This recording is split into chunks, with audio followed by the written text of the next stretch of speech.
एक सखी घर सोन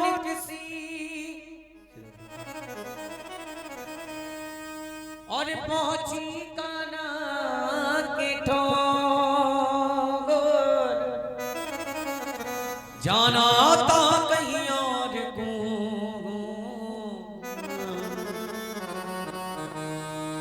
पहुंची है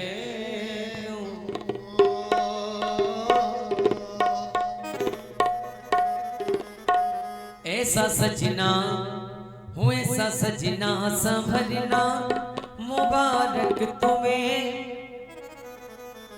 ऐसा सजना संभलना मुबारक तुम्हें कम से कम इतना कहना हमारा करो ऐसा सजना संभलना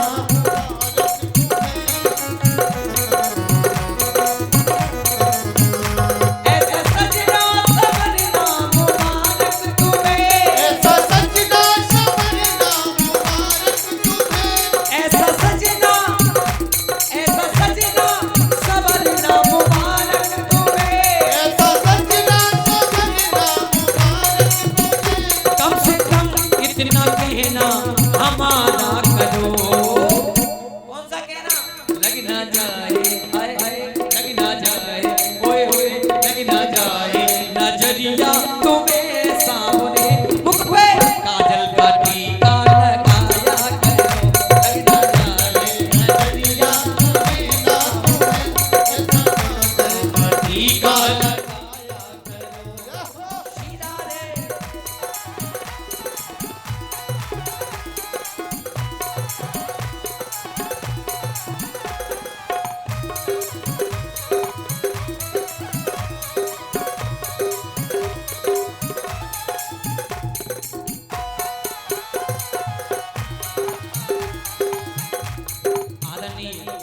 गुरुदेव भगवान आ चुके हैं। हाँ जितने भी परिवार के लोग हैं सभी आ जाए जल्दी से। हाँ जल्दी आने की कृपा करें।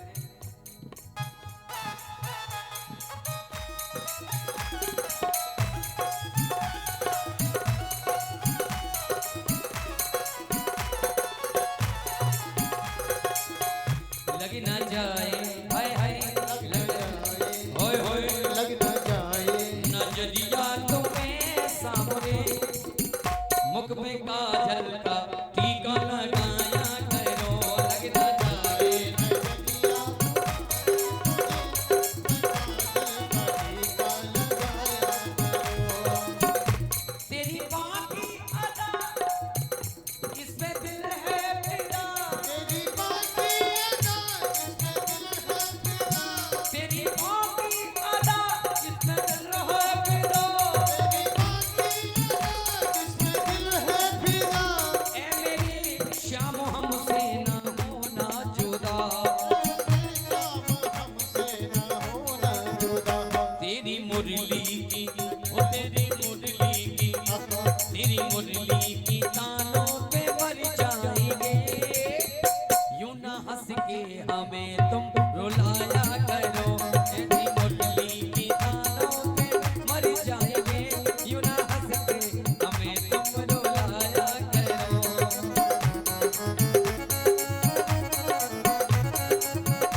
श्रद्धालु प्रेमी जनों को सूचित किया जाता है परम पूज्य व्यास भगवान व्यासासन पर आसीन हो चुके हैं।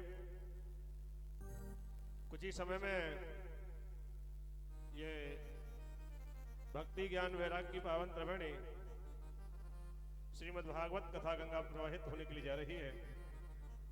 शीघ्र भगवत कथा पांडालम पधार कर इस मोक्ष प्रदायिनी त्रिवेणी में गोता लगा करके अपने आप को धन्य बनाए। श्रीमद्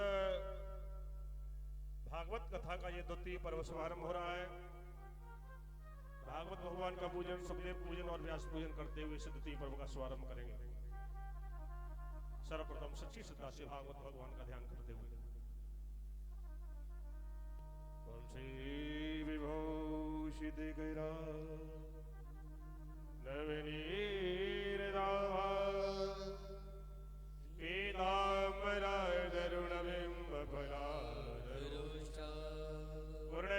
पूर्णेन्दुसुन्दरमुखा दर्वेन्द्रनेत्रा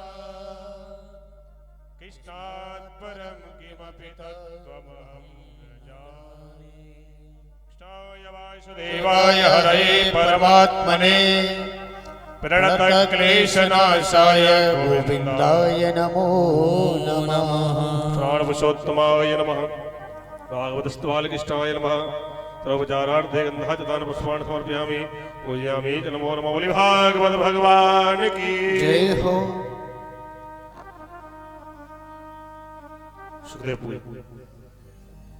यं प्रव्रजन्तमनुपेतमपेतकृत्यं द्वैपायनो विरह कातरया जुहाव पुत्रेति तन्मयतया तिर्भुभिनेदो तं सर्वभूतहृदयं मुनिमानतोऽस्मि।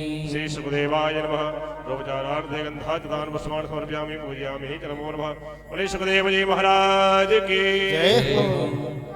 माल्यादीनि सुगन्धीनि माल्यत्यादीनि मयि प्रभो मया हितानि पुष्पाणि पूजार्थं प्रतगीयताम्। नमोऽस्तु नन्ताय सहस्रमूर्तये सहस्रपादाय शिरोर्वाहवे सहस्रनाम्ने पुरुषाय शाश्वते सहस्रकोटियुगधारिणे नमः। नमः पंकजनाभाय नमः पंकजमालिने नमः पंकजनेत्राय नमस्ते पंकजांग्रहे। नारायणं नमस्कृत्य नरं चैव नरोत्तमं देवीं सरस्वतीं व्यासं ततो जयमुदीरये। व्यास भगवान की जय हो। परम पूज्य गुरुदेव भगवान की जय हो। आइए, जब तक यह पूजन चल रहा है सभी सच्ची श्रद्धा से श्री हरि शब्द का उच्चारण करते चलेंगे और दिव्य पूजन चलता रहेगा। श्री हरि श्री हरि श्री हरि श्री हरि श्री हरि श्री हरि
श्री हरि श्री हरि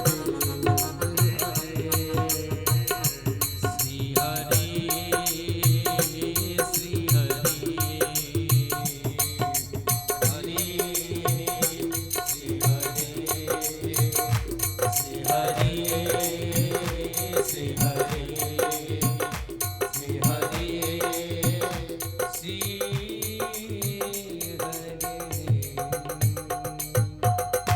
बोले भागवत भगवान की जय हो। वृंदावन बिहलाल की जय हो। सच्ची श्रद्धा से, भाव से, भक्ति से, आनंद से भागवत भगवान जी की आरती करेंगे सभी भक्तजन। और भागवत भगवान की आरती करने के लिए सभी अपने अपने स्थान पर खड़े हो जाए सच्ची श्रद्धा से। श्री भागवत भगवान की आरती सच्चे प्रेम से। ओम चंद्रमा वनशो याजो सूर्यो अजायत श्रोत्राद्वायुष्य प्राणस्य मुखादग्निरजायत।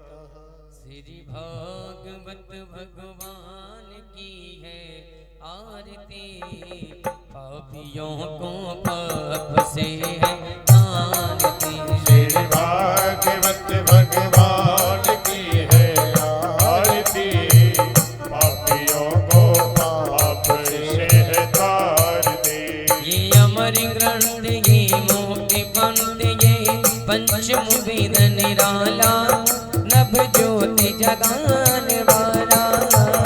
अमर ग्रंथ ये मुक्ति पंथ ये पंचवेद निराला, नभ ज्योति जगाने वाला। हरे नाम यही हरे धाम यही, हरि नाम यही हरि धाम यही, जग के मंगल की आरती, पापियों को पाप से है आरती। श्री भागवत भगवान की है आरती, पापियों को पाप से है तारती। ये शांति गीत पावन पुनीत, पापों को मिटाने वाला, हर दर्श कराने वाला है। शांति गीत पावन पुनीत, पापों को मिटाने वाला, हरि दर्श कराने वाला। ये सुख करनी है दुख हरनी, ये सुख करनी ये दुख हरनी, ये सुख करनी है दुख हरनी। ये सुख करनी ये दुख हरनी। श्री मधुसूदन की आरती, पापियों को पाप से आरती। श्री भागवत भगवान की है आरती, पापियों को पाप से है तारती। ये मधुर बोल जगवंत बोल सत मार्ग बताने वाला, बिगड़ी को बनाने वाला। ये मधुर बोल जगवंत बोल सद्मार्ग बताने वाला, बिगड़ी को बनाने वाला। श्री राम यही घनश्याम यही, श्री राम यही घनश्याम यही, प्रभु की महिमा की आरती, पापियों को पाप से आरती। श्री भागवत भगवान की है आरती, पापियों को पाप से है तारती। राधा की शक्ति कान्हा की भक्ति, हर प्रेम से गाने वाली, मोहन से मिलाने वाली। राधा की शक्ति कान्हा की भक्ति, हरि प्रेम सिखाने वाली, जय जय मोहन से मिलाने वाली। हनुमान यही शंकर भी यही, हनुमान यही शंकर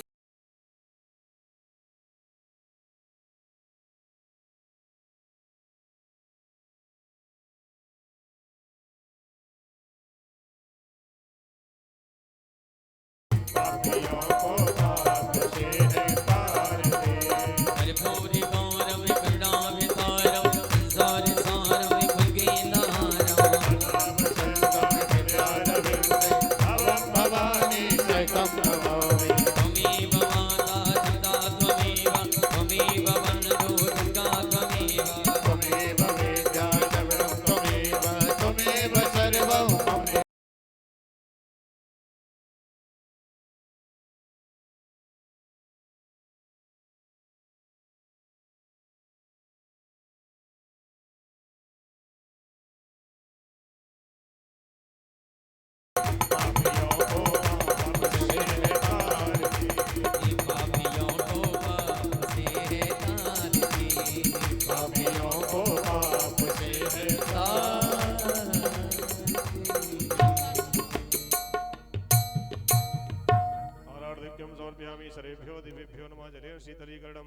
द्यौ शान्तिरन्तर्जगुं शान्तिः पृथ्वी शान्तिरापः शान्तिरोकतयः शान्तिः वनस्पतयः शान्तिर्विश्वेदेवाः शान्तिर्ब्रह्म शान्तिः सर्वगुं शान्तिः शान्तिरेव शान्तिः श्यामा शान्तिरेधि शान्तिः शान्तिः शान्तिर्भवतु।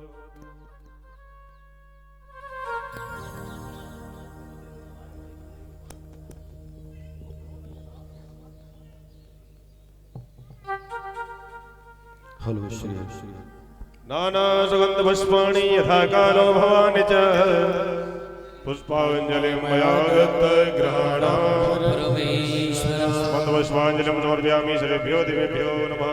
भागवत भगवान की परम पूज्य व्यास भगवान की श्री सुखदेव जी महाराज की यज्ञ भगवान की श्री हनुमान जी महाराज की शंकर भगवान की पूज्य गुरुदेव भगवान की परम पूज्य श्री हरि महाराज की जय जय श्री राधे। सभी भक्तजन धरती माता के पैर छू करके अपने अपने गुरुदेव भगवान का ध्यान करते हुए अपने अपने आसनों पर आसीन हो जाएं और परम पूज्य गुरुदेव भगवान की वाणी से निश्चित ये भक्ति ज्ञान वैराग्य की पावन त्रिवेणी श्रीमद् भागवत कथा गंगा, इसमें सच्ची श्रद्धा से गोता लगाएं और परम पूज्य गुरुदेव भगवान की वाणी का आस्वादन लें, आनंद लेंगे, शांति बना करके बैठे और इस दिव्य पवित्र श्रीमद् भागवत भागीरथी में आनंद लें। जय श्री हरि जय श्री कृष्ण।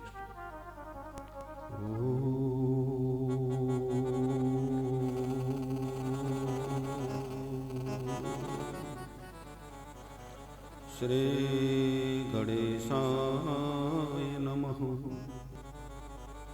श्री सरस्वत्यै नमः। श्री गुरुचरणकमलेभ्यो नमः। बर्हापीडाभिरामं मृगमदतिलकं कुण्डलाक्रान्तगण्ड्यं कञ्जाक्षं कम्बुकण्ठं स्मितसुभगमुखं स्वाधरेण्यस्तवेणुं श्यामं शान्तं द्रभङ्गं रविकरवसनं भूषितं वैजयन्त्या वन्दे वृन्दावनस्थं युवतिशतव्रतं ब्रह्मगोपालवेशम्। कृष्णाय वासुदेवाय हरये परमात्मने प्रणतक्लेशनाशाय गोविन्दाय नमो नमः। रामाय रामभद्राय रामचन्द्राय वेदसे रघुनाथाय नाथाय सीताया पतये नमः। मनोजवं मारुततुल्यवेगं जितेन्द्रियं बुद्धिमतां वरिष्ठं वातात्मजं वानरयूथमुख्यं श्रीरामदूतं शरणं प्रपद्ये। ध्याये नित्यं महेशं रजतगर्णभं चारुचन्द्रावतंसं रत्नाकल्पोज्ज्वलाङ्गं परशुमृगवराभीतिहस्तं प्रसन्नं पद्मासीनं समन्तास्तुतिममरगणैः व्याघ्रकृतिं वसानं विश्वाद्यं विश्ववन्द्यं निखिलभयहरं पञ्चवक्त्रं त्रिनेत्रम्। नमो देव्यै महादेव्यै शिवायै सततं नमः। नमः भगवत्यै भद्रायै नियता प्रणता स्मृताम्। शुक्लां ब्रह्मविचारसार परमामाद्यां जगद्व्यापिनीं वीणापुस्तकधारिणीमभेदां जाड्यान्धकारापहां। हस्ते स्फाटिकमालिकां विदधतीं पद्मासने संस्थितां वन्दे तां परमेश्वरीं भगवतीं बुद्धिप्रदां शारदाम्। नारायणं नमस्कृत्य नरं चैव नरोत्तमं देवीं सरस्वतीं व्यासं ततो जयमुदीरये। गुरुर्ब्रह्मा गुरुर्विष्णु गुरुर्देवो महेश्वरः गुरु साक्षात् परब्रह्म तस्मै श्री गुरवे नमः। अखण्डमण्डलाकारं व्याप्तं येन चराचरं तत्पदं दर्शितं येन तस्मै श्री गुरवे नमः। भक्ति भक्त भगवंत कुरु चतुर नाम बपु एक, तिनके पद बंधन किए नासत विघ्न अनेक। जय जय श्री राधा रमण, जय जय नवल किशोर, जय गोपी चित चोर प्रभु, जय जय माखन चोर। बोल बाल कृष्ण लाल की, वृंदावन बिहारी लाल की, बोलिए भागवत भगवान की। दो क्षण बड़े आनंद से सभी नित्य कीर्तन करेंगे। मेरे तो आधार सीताराम के चरणारविंद, मेरे तो आधार सीता राम की चरणारविंद, मेरे तो आधार सीताराम के चरणारविंद, मेरे तो आधार सीता राम की चरणारविंद, सीता के चरणारविंद, राम के चरणारविंद, सीता के चरणारविंद, राम के चरणारविंद, सीता के चरणारविंद, राम के चरणारविंद, सीता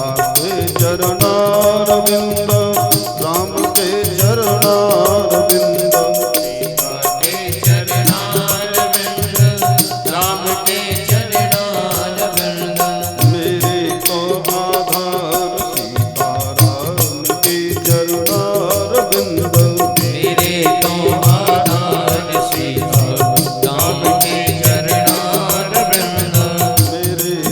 मेरे तो आधार राधे श्याम के चरणारविंद, राधा के चरणारविंद, श्याम के चरणारविंद, राधा के चरणारविंद, श्याम के चरणारविंद, राधा के चरणारविंद, श्याम के चरणारविंद, राधा के चरणारविंद, श्याम के चरणारविंद,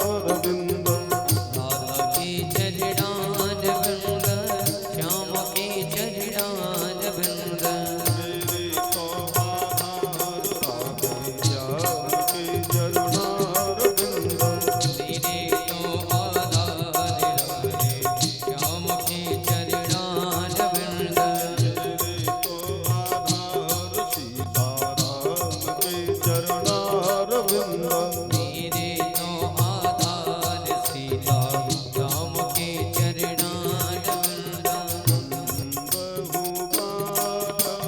रूप सोई राम, वंदो बाल रूप सोहि राम,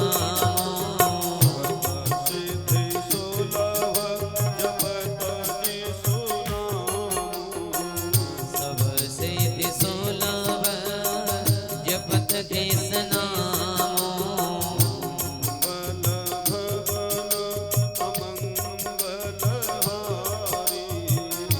मंगल भवन अमंगल हारी, मंगल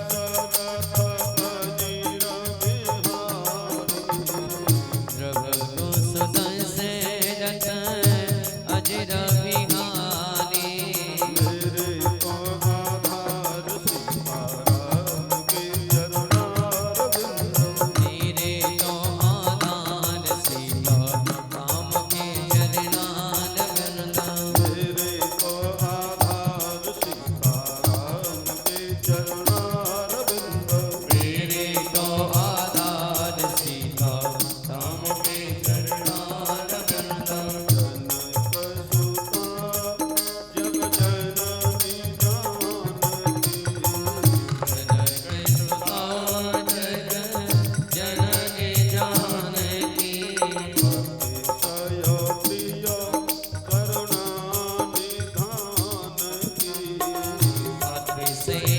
दिया करुणा निधान की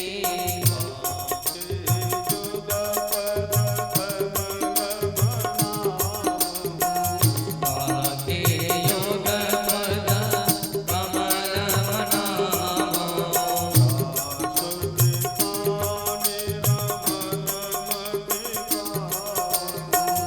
व्यासुत पाने मति पावा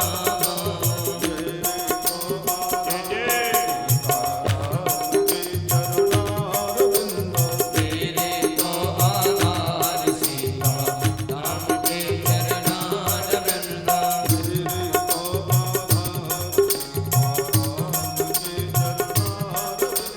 तेरे तो आधार सीता राम के चरणार वृंदा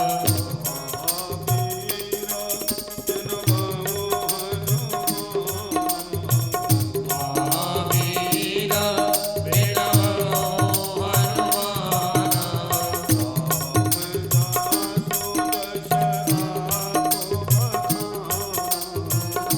राम जासो यस आप बखाना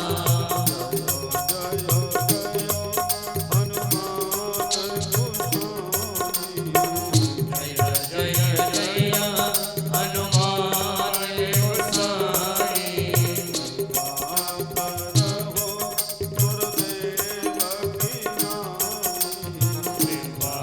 करो गुरुदेव की नाई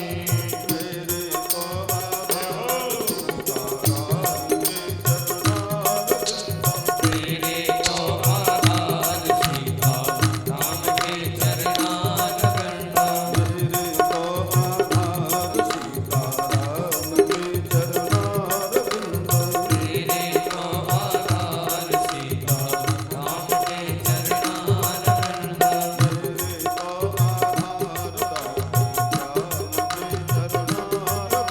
तेरे तो आधार राधे श्याम के चरणार वृंदा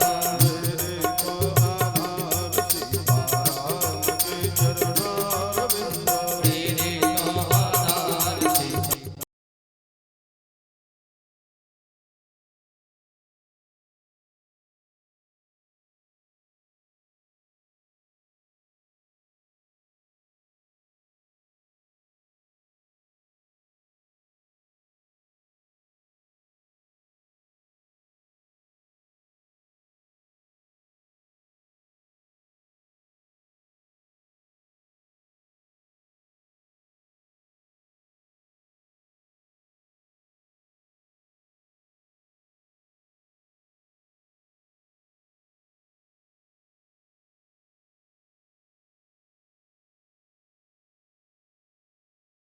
राम के चरणार बोलो सीताराम भगवान की जय हो राधे श्याम भगवान की जय हो वृंदावन बिहारी लाल की शंकर भगवान की जय हो दुर्गा मैया की जय हो हनुमान जी महाराज की जय हो श्रीमद्भागवत महापुराण की जय हो श्री वेद व्यास जी महाराज की जय हो श्री सुखदेव जी महाराज की जय हो गुरुदेव भगवान की जय हो संत समाज की जय हो भक्त समाज की जय हो परम मंगल में परात्पर अखिलेश्वर अकारण करुणा वरुणालय भक्त वांछा कल्पतरु तड़िद्युति विनिंदक पीतांबरधारी भगवान श्री बालकृष्ण लाल की वांगमयी प्रतिमूर्ति श्रीमद्भागवत महापुराण अलक्षित रूप में विराजमान समस्त देवी देवताओं के चरणों में कोटि कोटि प्रणाम। समुपस्थित संत महानुभाव, कथा प्रेमी सज्जनों एवं श्रद्धा स्वरूपा देवियों, श्रीमद् भागवत महापुराण की पवित्र और महान कथा का आज द्वितीय दिवस है। सज्जनों, कल बड़े ही पावन मुहूर्त में, बड़े ही पावन समय में श्रीमद् भागवत महापुराण की दिव्य कथा का शुभारंभ हुआ। ईश्वर की ऐसी कृपा है, जिस समय अयोध्यापुरी में विश्व में जो सबसे उत्तम महान राम मंदिर बना है, भगवान राम की प्राण प्रतिष्ठा इस समय चल रही है और सलेमपुर मुड़िया में उसी पवित्र अवसर पर श्रीमद् भागवत महापुराण की पावन कथा आप श्रवण कर रहे हैं। सज्जनों, कल कथा शुरू हुई, कलश यात्रा हुई, थोड़ा विलंब हो गया था। श्रीमद् भागवत महापुराण के पवित्र माहात्म्य में मैंने केवल भक्ति, ज्ञान और वैराग्य का प्रसंग आपको कल सुनाया था। सज्जनों, मैंने कहा था कि भागवत साक्षात भगवान। जिस समय भगवान श्री कृष्ण अपने गौलोक धाम को जा रहे थे, कलयुग आ रहा था। उद्धव ने कहा, भगवान कलयुग आ रहा है तो आप जा रहे, दुनिया का कल्याण कैसे हो? भगवान ने कहा, उद्धव मैं अपना पूरा तेज भागवत में स्थापित कर रहा हूं। तो ऐसा लिखा है, स्वकीयम यद भवे तेज तच्च भागवते दधात प्रविष्टोयम श्रीमद् भागवतार्णवम। भगवान के शरीर में से तेज उत्पन्न हुआ और वो तेज भागवत में समा गया और भगवान गौलोक धाम को चले। तो श्रीमद् भागवत में भगवान का पूर्ण तेज है। मैंने कहा था ना, श्रीमद् भागवत में और भगवान में कोई अंतर नहीं है। बोलो भागवत भगवान की। श्रीमद् भागवत महापुराण की सबसे बड़ी विशेषता यह है, ये पितरों को मुक्ति देने वाला ग्रंथ है। हमारे पितृ कितनी भी भयंकर प्रेत योनि में गए हों, यदि विधि पूर्वक श्रीमद् भागवत की कथा हो तो उनका उद्धार होता। भागवत में बड़ी पवित्र कथा प्रेत की है। तुंगभद्रा तटे पूर्व मभूत पत्तनमुत्तमम् यत्र वर्णा स्वधर्मेण सत्य सत्कर्म तत्परा। सज्जनों, तुंगभद्रा नदी के किनारे पे एक बड़ा सुंदर नगर था। यहाँ पे चारों वर्णों के लोग रहते थे, सब में बड़ा प्रेम था। इसी नगर में एक ब्राह्मण रहते हैं, इनका नाम है आत्मदेव। आत्मदेव पुरे तस्मिन् सर्व वेद विशारदः। सामान्य ब्राह्मण नहीं है, सर्व वेद विशारदः। वेद और वेदांतों को जानने वाले विद्वान ब्राह्मण है। तो ब्राह्मण के पास में बड़ी महिमा, कमी नहीं। इनकी पत्नी का नाम धुंधली है। तो पंडित जी तो विद्वान हैं, लेकिन देवी जी थोड़ी कर्कशा थी। नाम जैसा है ना, वैसे गुण थे उसमें। तो समय बीतता गया, दैव योग से इनको कोई संतान पैदा नहीं भई। अब बड़े परेशान, वृद्धावस्था आने को हो गई। पंडित जी ने विचार किया कि बिना संतान के तो जीवन बेकार है, अब तो आत्महत्या करेंगे। वन में पहुंच गए, विचार कर रहे हैं कि आत्महत्या कैसे करें। उसी समय सामने से एक सन्यासी आ गए। जैसे संत को देखा तो ब्राह्मण ने उनके चरणों में प्रणाम किया। बेटा, तुम दुखी हो? हाँ बाबा, मैं दुखी। क्या दुख है? मेरे कोई संतान नहीं है और संतान के बिना मैं दुखी हूं। मैं वृक्ष लगाता हूं तो वृक्ष फल नहीं देता, गाय को पालता हूं तो गाय बछड़ा नहीं देती, और मेरे संतान नहीं है बाबा। संतान के बिना तो जीवन बेकार है।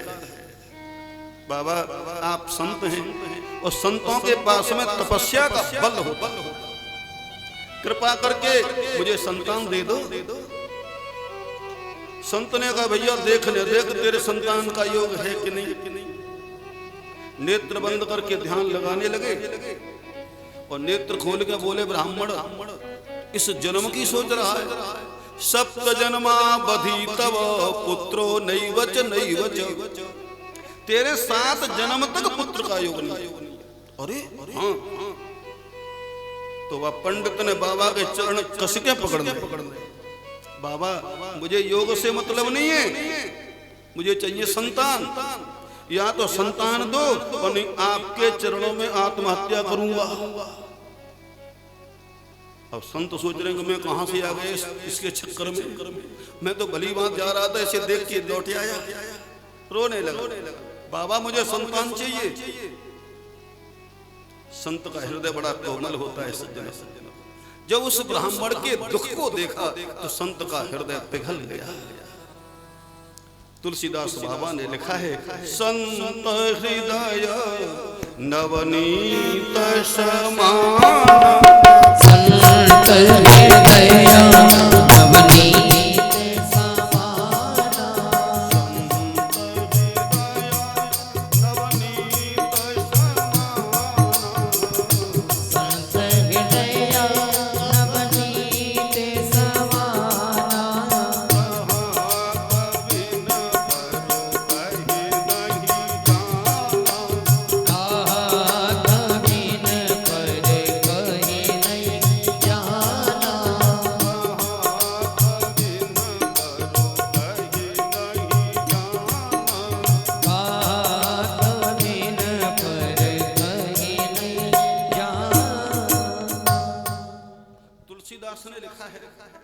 कि कवियों ने संत का हृदय मक्खन के समान बताया।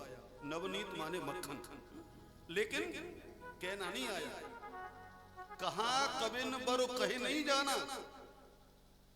संत का हृदय मक्खन के समान नहीं होता। तुलसीदास के मक्खन तो सबने देखा है, मक्खन कब पिघलता है? जो उसे अग्नि पे चढ़ा दो या धूप में रख दो तो पिघलता है। अब संत का हृदय धूप से थोड़ी पिघलता है हमारा, संत का हृदय अग्नि से थोड़ी पिघलता है। संत का हृदय कब पिघलता है ये भी तुलसीदास बाबा ने लिखा है। निज परिताप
मक्खन अपने प्रताप से द्रवीभूत होता है, अग्नि से या धूप में रखने से।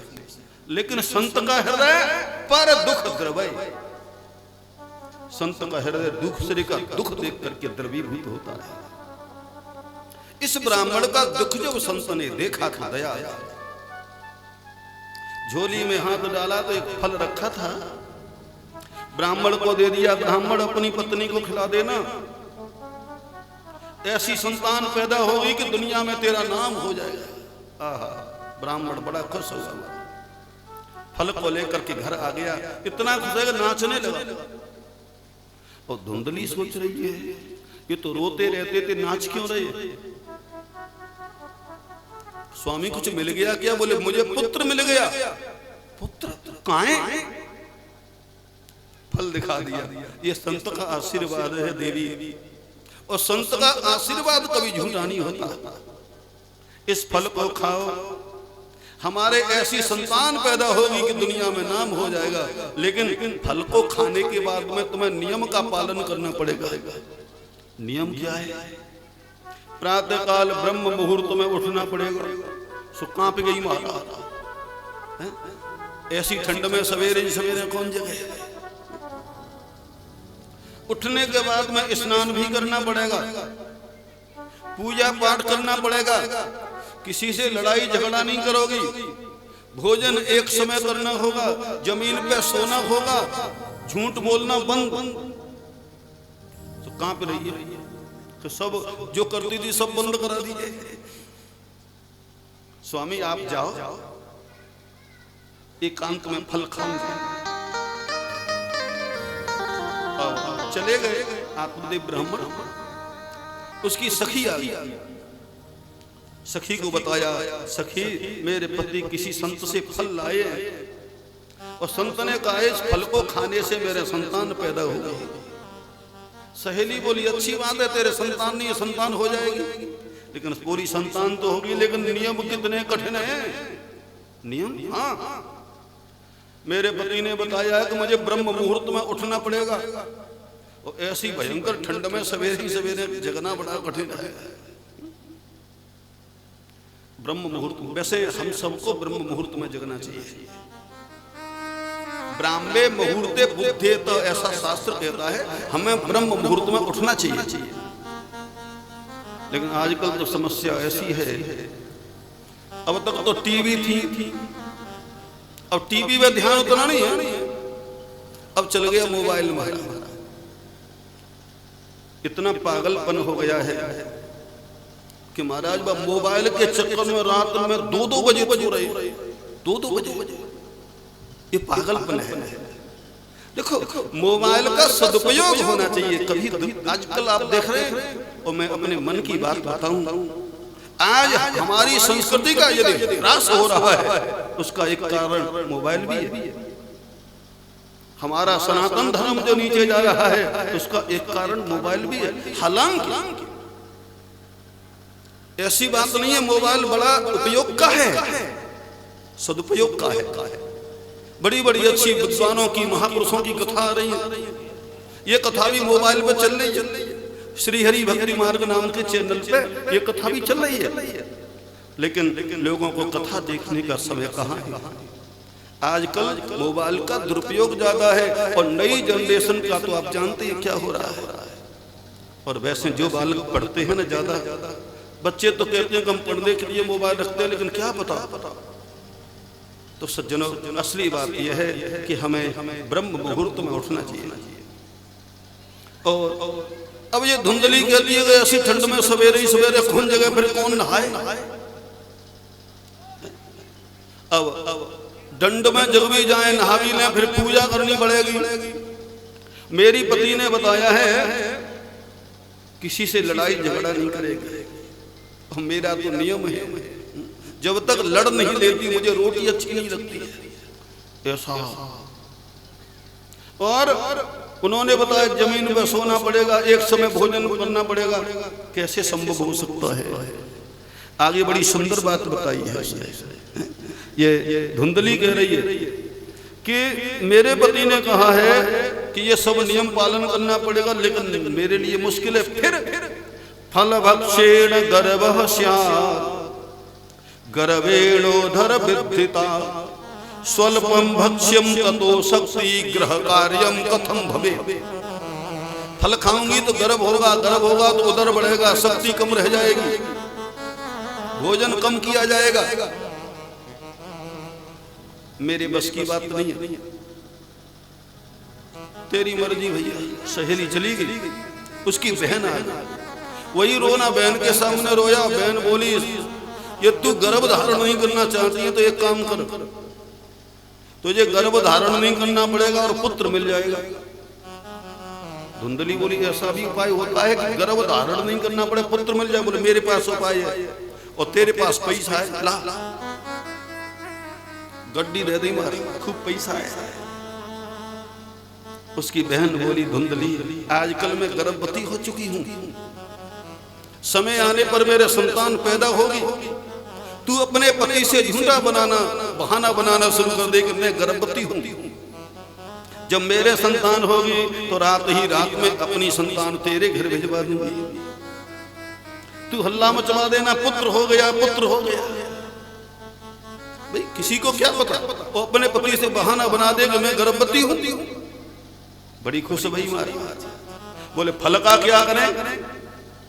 बोले फल मर्पय धेन्वे तुम परीक्षार्थम तो सांप्रतम। ये फल गाय को खिला दो, इसी की परीक्षा हो जाएगी, इसका परिणाम क्या निकलेगा। अपनी बहन के कहने से महाराज फल गाय को खिला दिया। आत्मदेव ब्राह्मण आए, धुंधली बोली स्वामी मैंने फल खा लिया और मुझे लगता है कि मैं गर्भवती हो गई। आत्मदेव ब्राह्मण बड़े खुश हो रहे हैं, संत के आशीर्वाद से मेरे यहाँ पुत्र पैदा होगा। समय बीतता गया, धुंधली के यहाँ महाराज पुत्र पैदा हुआ। रात ही रात में वो धुंधली की बहन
धुंधकारी महाखलह, दुष्टों की संगति करके महाराज धुंधकारी दुष्ट हो गया। इस संगति का तो असर जरूर आता है, जैसी संगति करेंगे वो असर होगा जरूर। हम कितने भी सज्जन हों, दुष्टों की संगति करोगे तो उसकी दुष्टता आके रहेगी महाराज। काजर की कोठरी में कितनो हूं सयानो जाए, और एक रेख काजर की लागे है पे लागे है। काजर की बनी बनाई कोठरी में कितने भी चतुर आदमी को भेजना, एक न एक लेखा लग के रहेगी।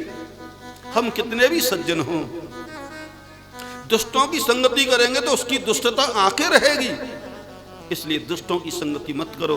तुलसीदास बाबा लिख रहे, बरो भलबास नरक करता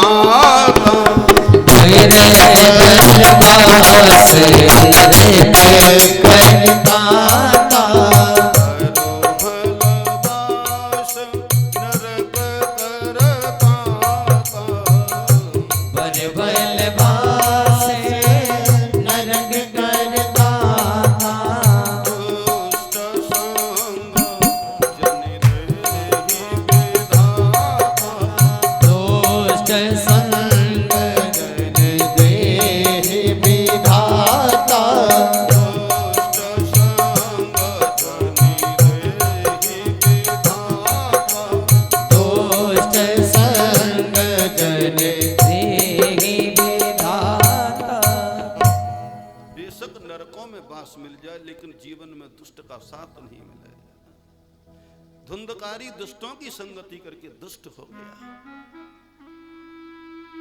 सज्जनों, जुआ खेलता है, शराबी हो गया, वैश्यागामी हो गया।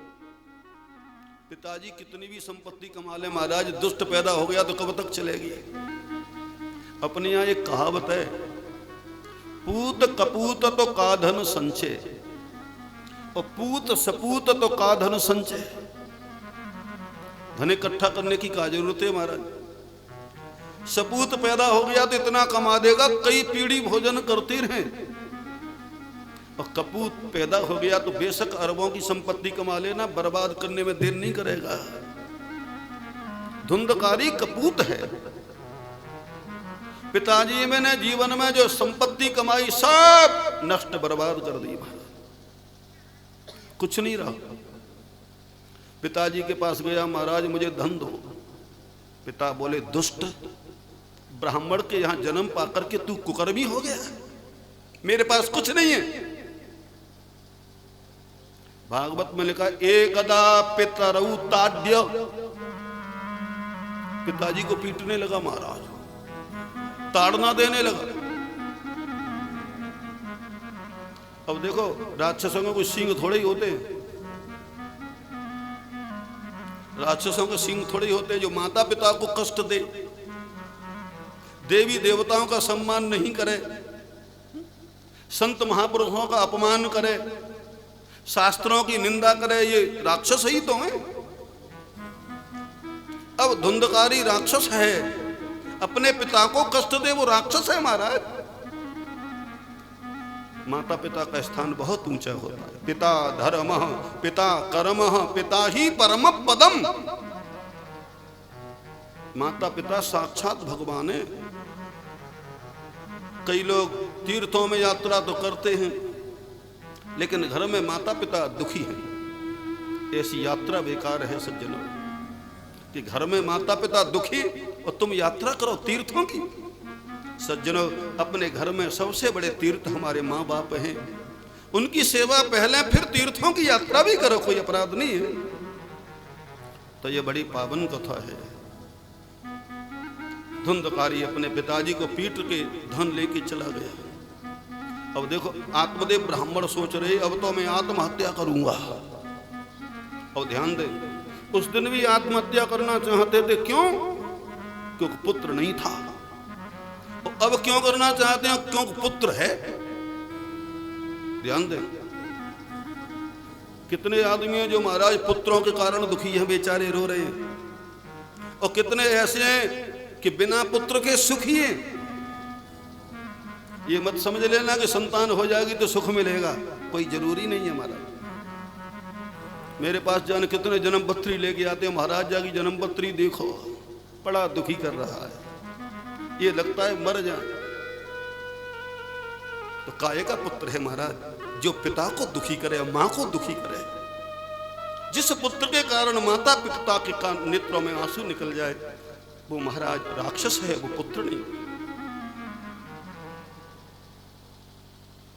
आज आत्मदेव ब्राह्मण सोच रहे हैं कि अब तो मैं आत्महत्या करूंगा क्योंकि पुत्र दुखी कर रहा है। लेकिन इन्होंने एक काम बढ़िया कर लिया, गोकर्ण के पास चले गए। गोकर्ण ने जैसे ही देखा तो पिताजी के चरणों में लेट गए, आओ पिताजी। हालांकि जन्म देने वाले पिता नहीं, ये गाय के पुत्र हैं, सबको पता है। हमारे यहाँ 5 प्रकार के पिता आते हैं, 5 प्रकार के पिता होते हैं, शास्त्रों में आता है। एक पिता वो होता है जिसने हमें जन्म दिया है, एक पिता वो होता है जिसने हमारा पालन किया है।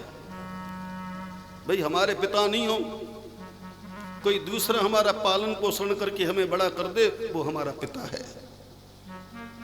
जन्मदाता भयत्राता युष्मत् कन्या प्रदीयते। तीसरा पिता उसे कहते हैं जिसकी कन्या को हमने पत्नी के रूप में ग्रहण किया है, माने ससुर, ये भी धर्म के पिता है। भयत्राता कहते हैं कि हमें कोई जान से मार रहा हो, जान से, और ऐसे समय को हमारी रक्षा कर ले, तो उसने जीवन दान दिया है आपको, वो पिता है। भयत्राता लिखा है भाई पुराणों में।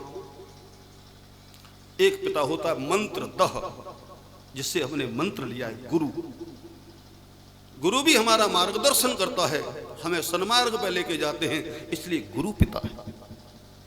5 प्रकार के पिता होते हैं। सज्जनों,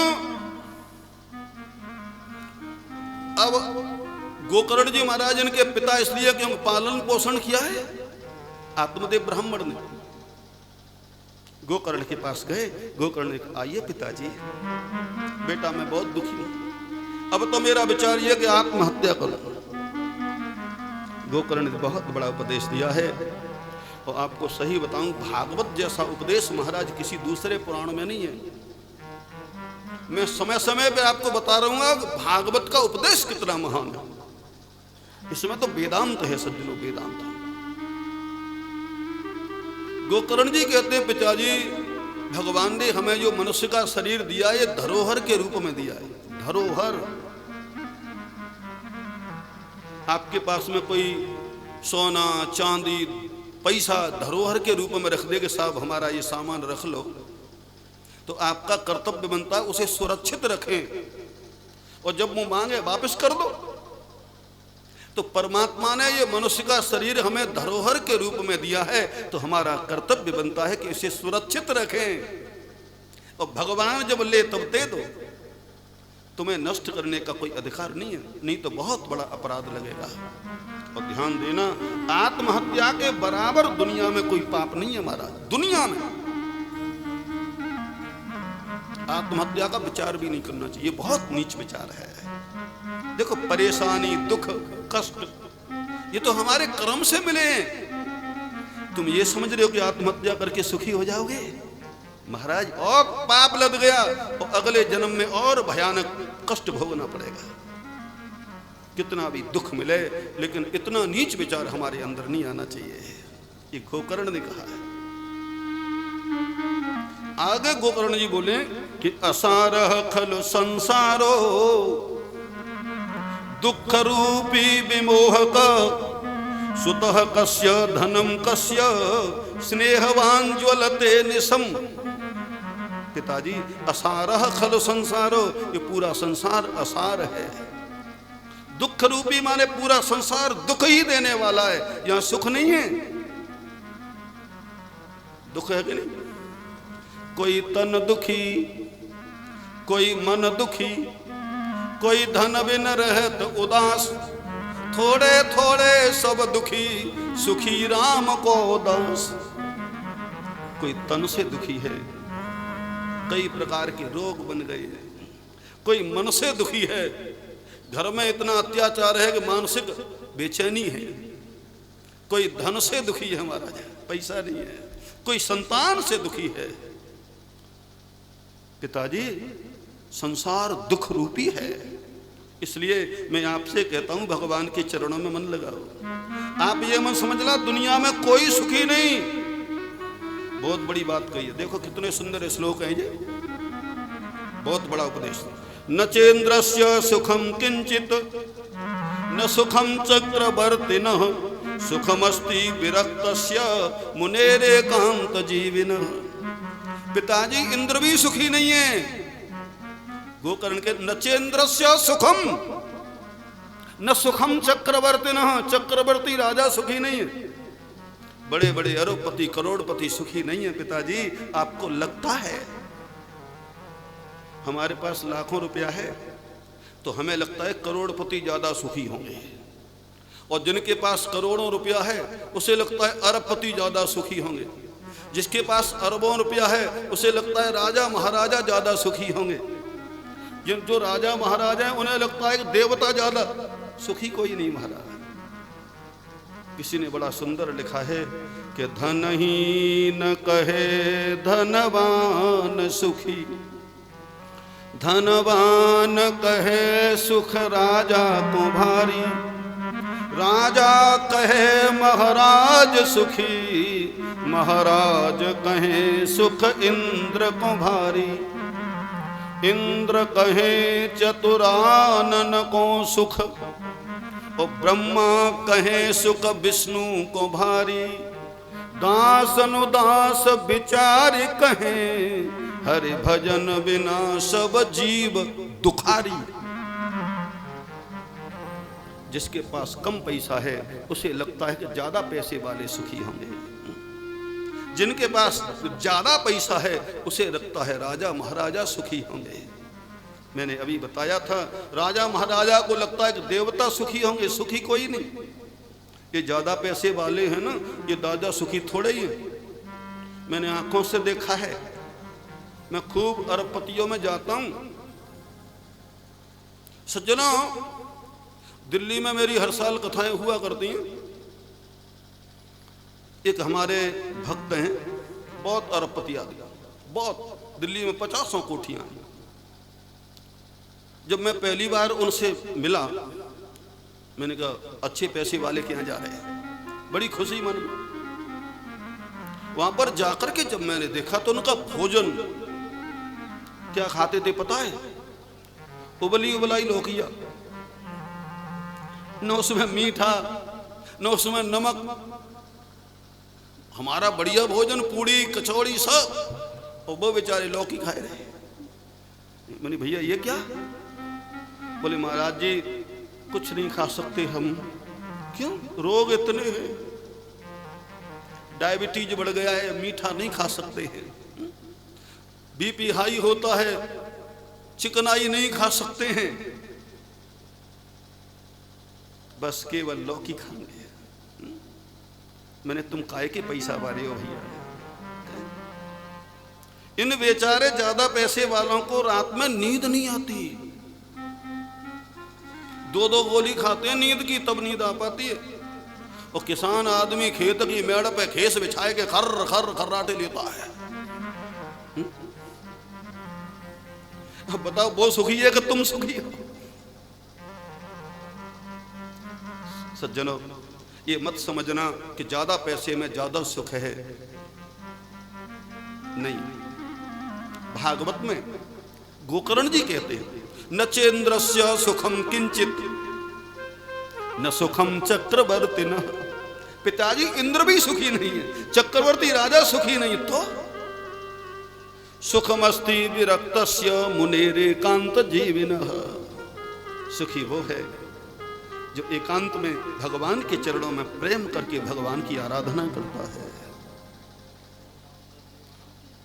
ये बहुत बड़ा प्रसंग है। एक श्लोक और सुना दूं गोकर्ण जी का, क्योंकि देखो उपदेश के जो श्लोक है वो तो पूरे अध्याय भरे। एक तरफ से सुनाऊंगा तो यही फंस जाएंगे, आज यही कथा नहीं हो पाएगी। ये बड़ा सुंदर श्लोक है। देहेस्तिमासरुधिरे भिमतिम त्यजत्वं जाया सुता दिशु सदा ममतां विमुंच पश्यानिशं जगदिदं क्षणभंगुनिष्ठं वैराग राग रसिको भव भक्त निष्ठा। पिताजी आपको लगता है कि ये शरीर बहुत सुंदर है, अहंकार त्याग दो कि ये सुंदर है, ऊपर से सुंदर है, वो अंदर कीच भरी है, कीच। किसी पात्र में बिष्ठा धरी हो, बिष्ठा, वो बात हाथ लग जाए तो 3-3 बार मट्टी से धोते हैं क्योंकि छुप गए। वो शरीर में भरी है कि ना भरी? मारा लार भरी है, थूक भरा है, रक्त भरा है, पीप भरी है। बाहर यदि हो तो आप ही नाक से कोड़ोगे, वो अंदर भरी है। इसलिए भागवत में जन कितना संभाल रहे हैं, जो शरीर है, जन कितनी लिपाई पुताई कर रहे जाते हैं। गोकर्ण कहते हैं देहेस्तिमास रुधरे भिमतिम त्यजत्वम, ये अहंकार त्याग दो, ये शरीर सुंदर है। जाया सुता दिशु सदा ममताम विमुंच, ये मेरी पत्नी, ये मेरे पुत्र, ये मेरे पौत्र, ये मेरा धन, ये मेरा वैभव, अहंकार त्याग दो, किसी का कुछ नहीं। जब तक शरीर जिंदा है तब तक आपका है, पुत्र पत्नी पौत्र। और मरने के बाद में जाने चेंटा बनेंगे कि चेंटी बनेंगे कि खटमल बनेंगे कि बिच्छू बनेंगे कि बंदर बनेंगे, कोई पता है? कोई पता नहीं। जब तक शरीर जिंदा है तब तक ये मोह है। स्वार्थ के कारण लोग आपसे प्रेम करते हैं, और मर जाओगे तो कभी मर थोड़े ही जाएंगे, खूब हंसे हंसे के रहेंगे, थोड़े दिन रोएंगे, ये तो है थोड़े दिन रोएंगे, फिर खूब हंसेंगे। यार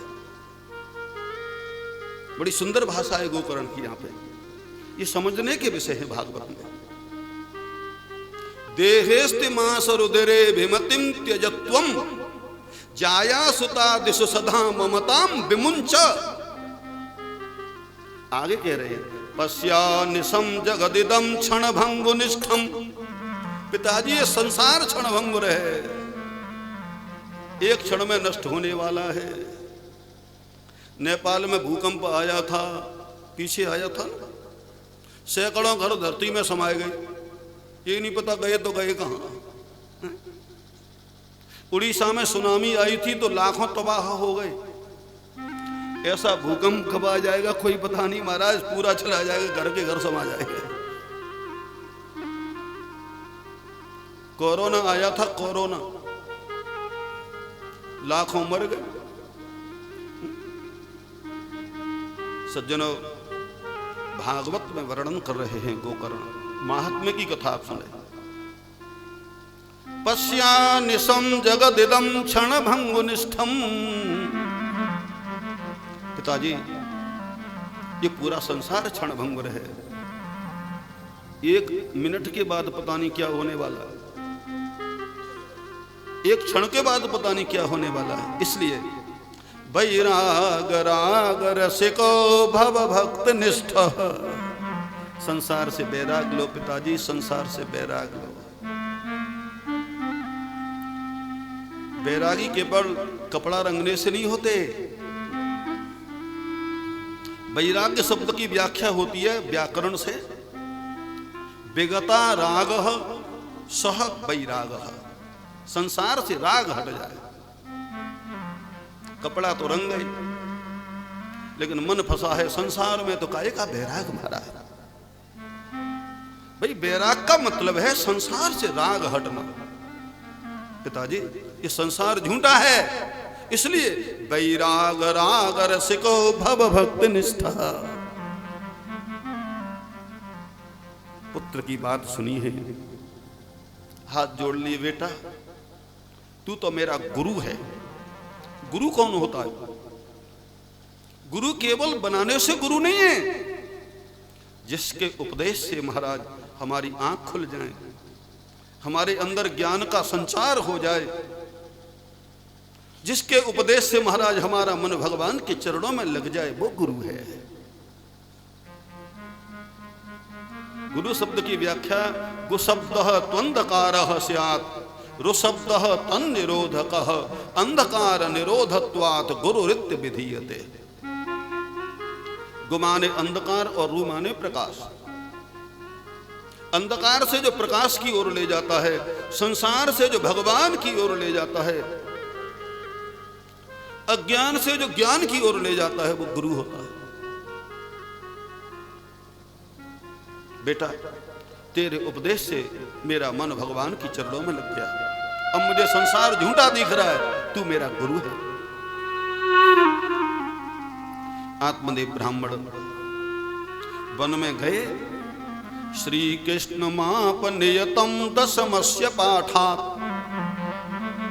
श्रीमद् भागवत महापुराण की 10वें स्कंद का पाठ करके भगवान को प्राप्त हो गए।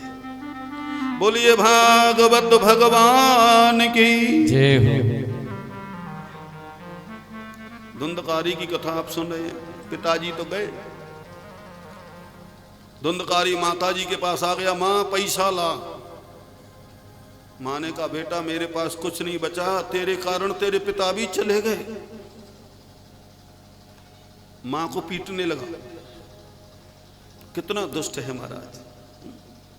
मैंने आपको कहा था, माता पिता सच्चे तीर्थ होते हैं, उनका सम्मान होना चाहिए।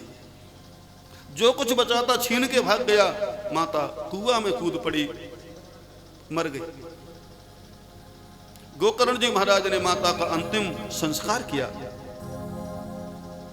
इस दुष्ट के पास अब मुझे भी नहीं रहने चाहिए। गोकर्ण जी महाराज तीर्थ यात्रा करने चले गए महाराज। अब स्वतंत्र हो गया धुंधकारी। 5 वेश्याओं को घर में रख लिया, और वेश्याओं को चाहिए पैसा। चोरी करता है, डकैती डालता है। एक बार किसी राजा के यहां चोरी करके बहुत संपत्ति लाया। वैश्या बोली, स्वामी इतनी संपत्ति कहां से लाए? बोले, चिंता मत करो, अब तो मैंने राजा का खजाना देख लिया है। वैश्या समझ गई कि राजा के हाथ फेंक रहा है। हो सकता है जेल में जाना पड़े, ऐसे हो सकता है हमें भी जाना पड़े संग में। काफी संपत्ति आ ही चुकी है। रात में सोते हुए धुंधकारी को वैश्याओं ने चारपाई में बांध दिया मारा। जब इसने चिल्लाना शुरू किया तो तप्तांगार समूहास्य तन्मुखे ही निचिक्षिपु। गरम गरम अंगारे बाकी मुंह में डाल दे महाराज। धुंधकारी के प्राण निकल गए। वैश्याओं ने गड्ढा खोद करके जमीन में गाड़ दिया, पूरी संपत्ति लेके भाग गई। अपने कुकर्मों के प्रभाव से महाराज यही धुंधकारी भयंकर प्रेत बना। सज्जनों, प्रेत के शरीर में बड़ा दुख उठाना पड़ता है, बड़ा दुख। ये सर्दी पड़ रही है ना, ये प्रेतात्मा कांप रही है। बरसात आती है तो वर्षा की मार को सहन करना पड़ता है, गर्मी आती है तो गर्मी के आतप को सहन करना पड़ता है। बेचारा धुंधकारी प्रेत के रूप में हाय हाय हाय हाय हाय करता डोलता है, बड़ा दुखी। गोकर्ण जी महाराज को पता लग गया कि मेरा भैया मर गया। सीधे गया गए और गया में जाकर के पिंडदान किया भाई के नाम से। और पिंडदान करने के बाद में एक बार गोकर्ण जी महाराज अपने नगर में आए। रात्रि का समय, सब लोग सो रहे हैं, अपने फूटे घर में विश्राम करने लगे। उसी समय धुंधकारी प्रेत के रूप में आ गया। शक्रन में सह सकृत हस्ती सकृच महिषो भवत सकदिंद सकजाग्नि पुरश्च पुरुषो भवत। शक्रन में सह, कभी मेढ़ा बन जाता है, कभी हाथी बन जाता है, कभी घोड़ा बन जाता है, कभी भैंसा बन जाता है। गोकर्ण समझ गए ये कोई प्रेत है। कौन हो भैया?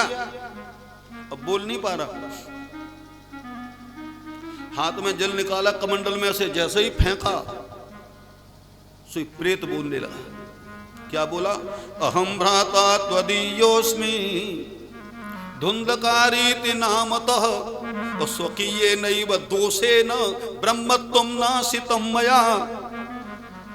भैया, मैं तुम्हारा भैया धुंधकारी हूं। ब्राह्मण का शरीर पाकर के मैंने इतना कुकर्म किया है, आज मैं प्रेत बन गया। मैं बड़ा दुखी हूं, मेरा उद्धार करो। गोकर्ण ने कहा, धुंधकारी, तेरे लिए तो मैंने गया में जाकर के पिंडदान किया था, तेरा उद्धार नहीं हुआ। धुंधकारी ने कहा, भैया तुम गया में जाकर के 100 बार पिंडदान करोगे तो भी मेरा उद्धार नहीं होगा। गया श्राद्ध सतेनापि मुक्तिर में न भविष्यति। क्यों? सतेन लिखा है, 100 बार पिंडदान करोगे गया में तो भी, क्योंकि ब्राह्मण शरीर से मैंने कुकर्म किया है।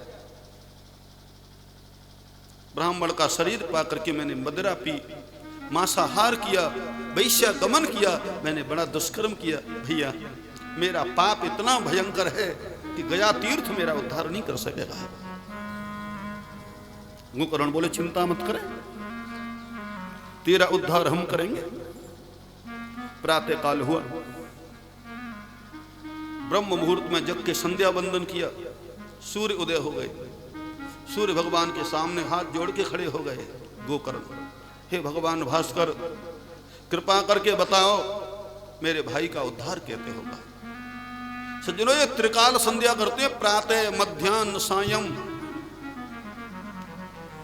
और ब्राह्मण रूपी वृक्ष की जड़ तो संध्या है सज्जनों। जिस वृक्ष की जड़ कट गई तो पूरा पेड़ धराशायी हो जाएगा। आजकल लोग जानते तक नहीं कि संध्या कहते किसे हैं। ये बड़ा दुखद विषय है। तो सज्जनों, त्रिकाल गायत्री की उपासना। सूर्य भगवान से प्रार्थना करी, सूर्य मंडल में से आवाज आने लगी, श्रीमद्भागवतान मुक्ति सप्ताहे वाचनम कुरु। श्रीमद् भागवत सप्ताह कराओ, तुम्हारे भैया की मुक्ति हो जाएगी। आहा, श्रीमान गोकर्ण जी महाराज बड़े प्रसन्न हुए। नगरवासियों को ये बात बताई। गोकर्ण बोले, भैया मैं आपके गांव में भागवत करना चाहता हूं।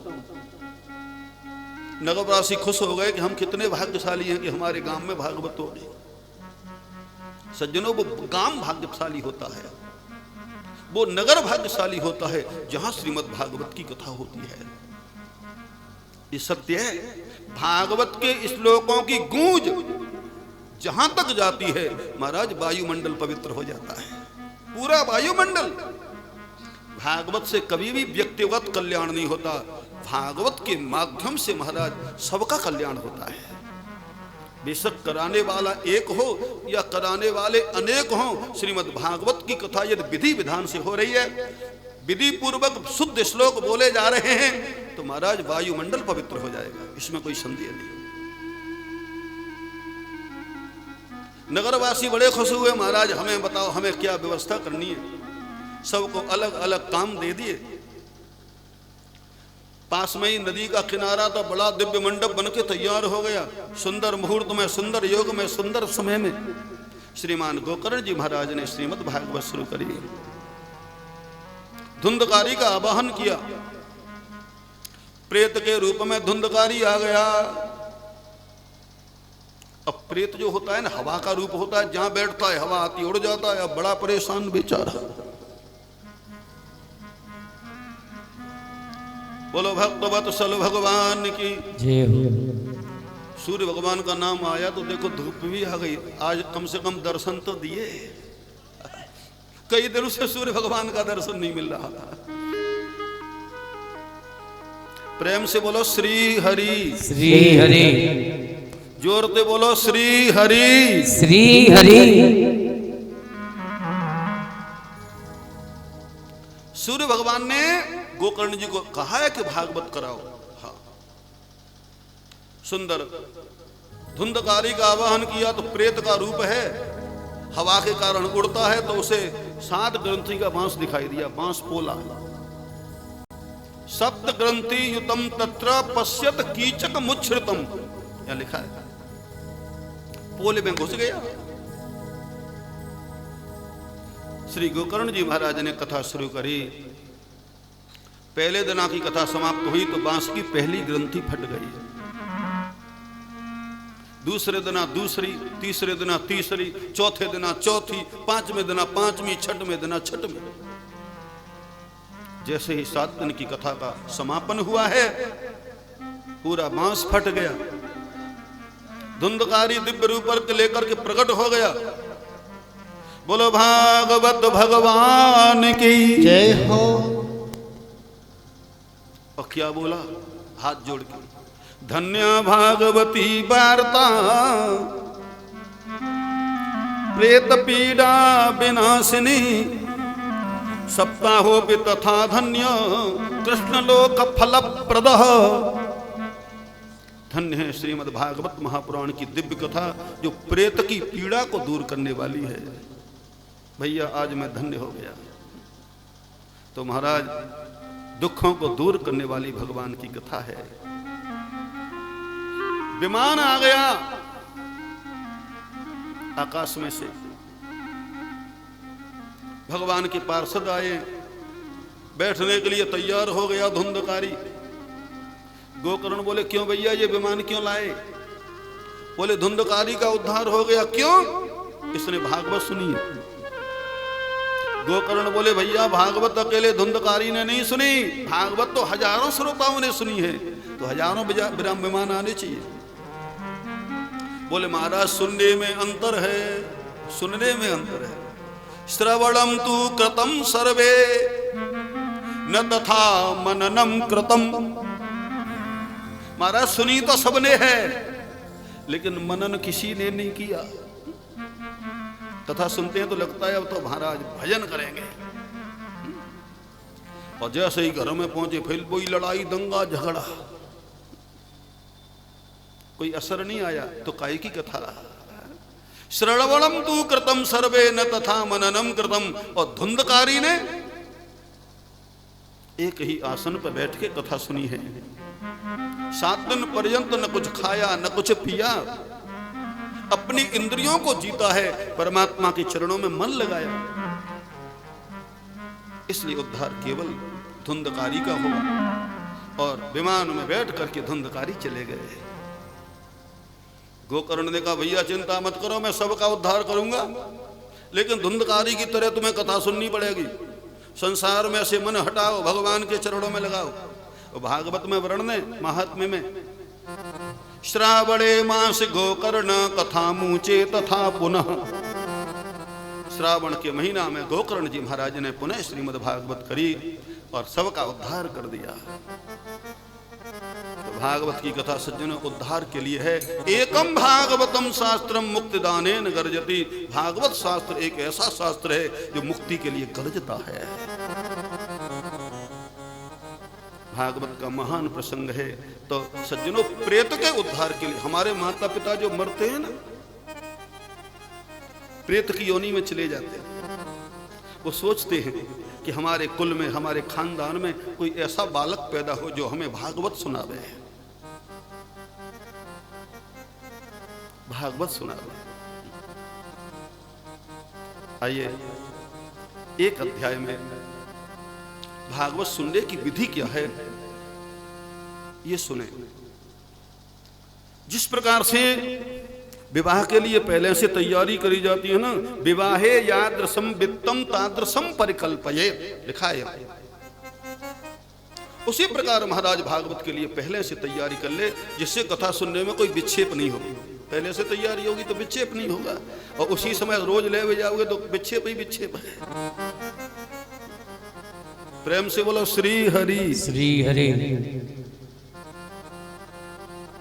श्रीमद् भागवत के लिए आषाढ़ से लेकर के मार्गशीर्ष पर्यंत बड़े सुंदर समय माना जाता है, लेकिन अन्य मासों में भी बढ़िया मुहूर्त में श्रीमद् भागवत महापुराण की पवित्र कथा हो सकती है।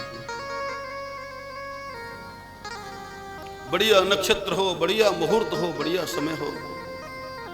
इस समय तो महाराज ये तो समय ही बड़ा दिव्य समय है, मैंने आपको बताया था। इस समय अयोध्यापुरी में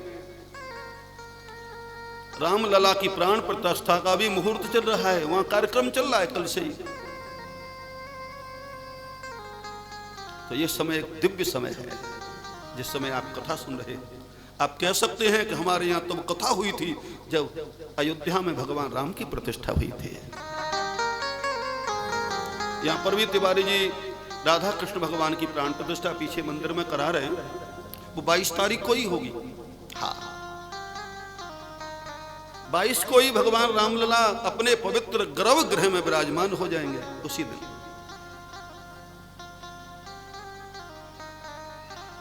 सज्जनों, वक्ता कैसा हो, श्रोता कैसा हो, ऐसा लिखा है कि वक्ता के विषय में भाई ऐसे वक्ता को श्रीफल या नारियल देना चाहिए जो काम, क्रोध, लोभ, मोह, मद, मत्सर, अहमता, ममता, राग, द्वेष, छल कपटते रहित हो, और भागवत के प्रत्येक प्रसंग की व्याख्या करने में सक्षम हो, श्लोकबद्ध कथा हो। मेरे गुरुजी कहते थे, जब मैं गुरुदेव भगवान के चरणों में बैठ करके भागवत पढ़ता था, बेटा कम से कम वक्ता में इतनी क्षमता होनी चाहिए कि प्रतिदिन 50 श्लोक बोल के व्याख्या कर दे। इतनी क्षमता नहीं होगी तो वो व्यास गद्दी पे बैठने का अधिकारी नहीं है।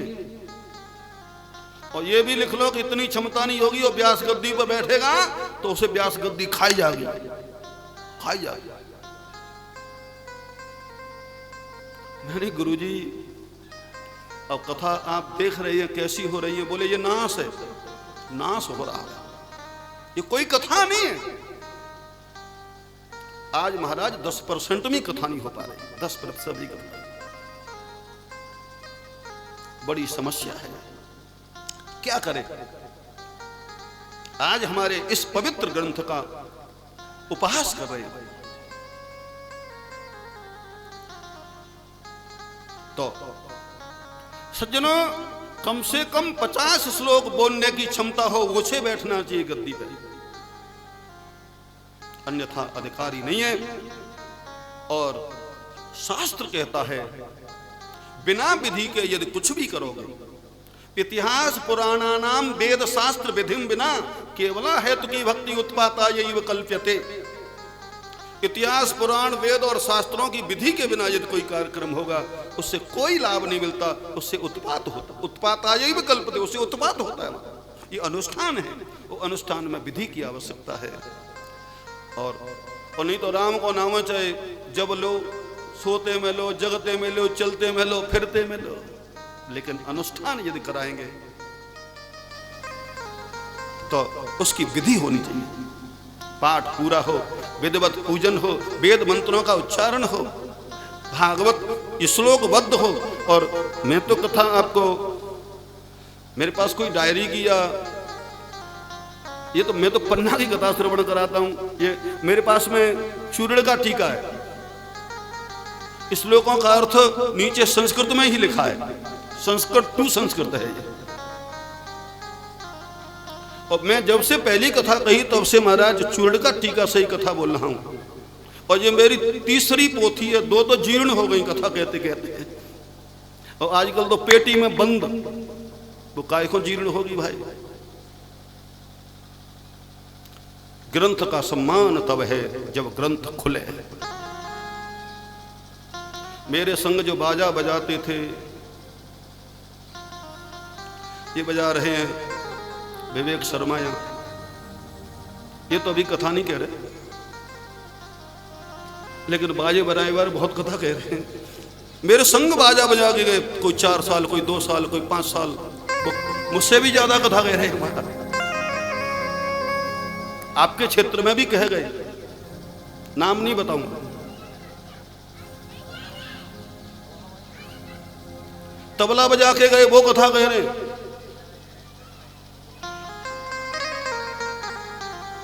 एक तबला वादक हमारे संग रहे कई साल, हरिओम ने मंत्र रटा दिए, वो कथा की गद्दी पकड़ ली। अब गा लेता है बढ़िया, तो लोगों को गाना चाहिए, कथा थोड़ी ही चाहिए, है ना।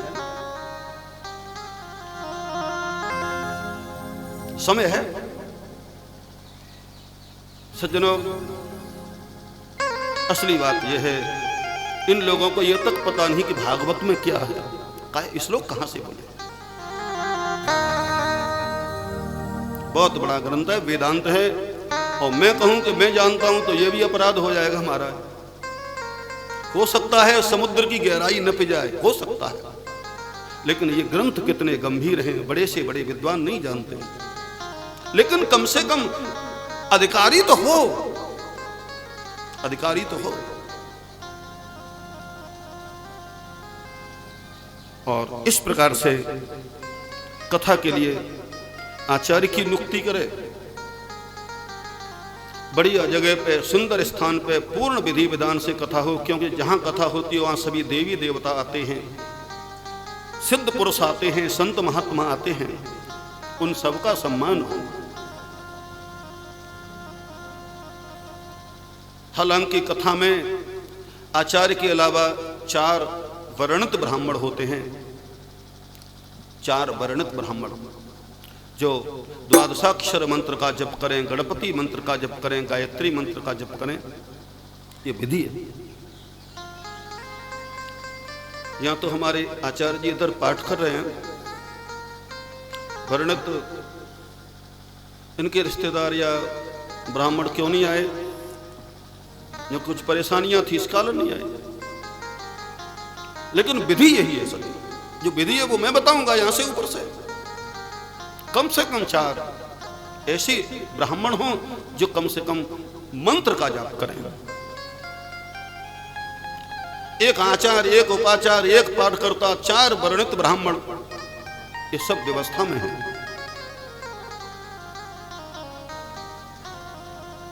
और श्रोता कैसा हो ये भी बता दे। प्रेम से बोलो श्री हरि। श्री हरि। यहां पर लिखा है उपोष्यम सप्तरात्रम वै शक्ति से शृणुयात् तदा। श्रोता का कर्तव्य होता है कि जब तक कथा हो तब तक उपवास करे। उपोष्यम, न कछु खाए और न कछु पिए, श्रोता का काम है ये। श्रोता व्यासी महाराज के पास बोले, महाराज मरवाओगे का 7 दिन आज तो कुछ खाएंगे नहीं, पिएंगे नहीं तो क्या होगा, मरेंगे। ठंड तो वैसा ही है। अच्छा, तो घृतपानम, घी पियो और कथा सुनो, घृतपानम लिखा है। बोले महाराज पहली बात तो देसी घी शुद्ध घी दुर्लभ है, और मिल भी जाए तो पचता नहीं है, और कुछ सुधार करो। बोले पयः पानम, दूध पी। बोले महाराज कुछ नहीं होगा, आजकल तो सिंथेटिक दूध चल रहे हैं। फलाहारेण वा श्राव्यः, फलाहार करो, कथा सुनो। श्रोता बोले महाराज जब तक अन्न का गोला पेट में नहीं जाता चैन नहीं पड़ता है, अन्न का गोला। व्यास जी समझ गए कलयुगी प्राणी है। आगे यहां लिखा है एक भुक्तेन वा पुनः, एक समय भोजन करो और एक समय फलाहार करो। सवेरे फलाहार करो, उसके बाद कथा सुनो, शाम को चकाचक भोजन उड़ा दो। अब तो ठीक है। कछु श्रोता बोले महाराज ना ठीक, अब वो ठीक है ना, हमें तो कई बार भोजन चाहिए। तो बड़ा बढ़िया सुधार कर दिया व्यास जी ने। भोजनम तु वरम मन्ये कथा श्रवण कारकम, नोपवासो बरह प्रोक्तः कथा विघ्न करो यदि। बेशक कई बार भोजन करो, लेकिन कथा सुनना मत छोड़ो, कथा सुनना मत छोड़ो। लेकिन भोजन इतना करो कि नींद नहीं आवे। कई लोग तो खर्राटे ले लेते कथा में। प्रेम से बोलो श्री हरि श्री हरि। कोई भी पर्युषित अन्न नहीं खाना चाहिए, शुद्ध भोजन, सात्विक भोजन। और जब तक कथा हो तब तक, वैसे श्रोता वक्ता दोनों के लिए ही नियम है, ये छौर कर्म नहीं कराना, शेविंग करते ये नहीं होना चाहिए। आजकल तो पंडित जी खुद रोजाना साफ करके बैठते हैं, नहीं, लिखा है छौर कर्म नहीं होना चाहिए 7 दिन पर्यंत, जब तक कथा पूर्ण नहीं हो। संकल्प है ये। परमात्मा का ज्यादा से ज्यादा स्मरण करे, बड़े भाग्य होते हैं तब गांव में कथा होती है महाराज। तो ये बड़ा सुंदर नियम है, और ये भुक्ति और मुक्ति दोनों को देने वाली कथा है। माने आप जो चाहे, कल्प वृक्ष समझो भागवत जी को, जैसे सज्जनों कल्प वृक्ष पे नीचे बैठ करके जो कल्पना करते वही मिल जाता है, इसी प्रकार यदि आप नियमित श्रोता बन के कथा सुनोगे। श्रोता माने, श्रोता किसे कहते हैं? श्रोता वो है कथा शुरू हो उससे पहले कथा स्थल पे आ जाए, और कथा जब बंद हो जाए उसके बाद आरती और प्रसाद लेके जाए, वो श्रोता है। कई लोग सोचते हैं पीछे से देखेंगे 1 घंटा पीछे, कथा में आना भी कोई खेल थोड़ा ही है। हालांकि इस समय तो ठंड है, सब लोग नहीं आ सकते, तो ठंडे तो का इतने ये सब बैठे ना बूढ़े बूढ़े। बिनु सतसंग विवेक न होई, राम कृपा बिन सुलभ न सोई। बिनु सतसंग विवेक न होई, राम कृपा बिन सुलभ न सोई। बिनु सतसंग विवेक न होई, राम कृपा बिन सुलभ न सोई। बिनु सतसंग विवेक न होई, राम कृपा बिन सुलभ न सोई। बिना सत्संग के विवेक होता नहीं महाराज।